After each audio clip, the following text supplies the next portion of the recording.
നമ്മുടെ ജീവിതത്തിന്റെ ഓട്ടത്തില് നമുക്ക് ലക്ഷ്യത്തിലേക്ക് എത്തിപ്പെടാൻ പറ്റാത്തതിന്റെ തടസ്സങ്ങള് നമ്മുടെ തന്നെ മനസ്സാണ്, നമ്മുടെ ഉള്ളിലെ കുറവുകളാണ്.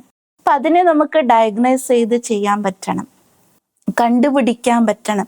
എവിടെയാണ് എന്നിലെ കുറവ്? എനിക്ക് എന്നെ തന്നെ അനലൈസ് ചെയ്യാൻ പറ്റുമെങ്കിൽ എന്നിൽ എവിടെയാണ് മാറ്റം കൊണ്ടുവരുത്താൻ പറ്റുക, അല്ലെങ്കിൽ എവിടെയാണ് ഞാൻ തിരുത്തലുകൾ കൊണ്ടുവരേണ്ടത്, അഥവാ എവിടെയാണ് ഞാൻ എന്താണ് എൻ്റെ ഉള്ളിലേക്ക് ധാരണയിൽ കൊണ്ടുവരേണ്ടത് എന്നുള്ളത് മനസ്സിലാക്കി എനിക്ക് എന്നെ തന്നെ മാറ്റിയെടുക്കാൻ സാധിക്കും.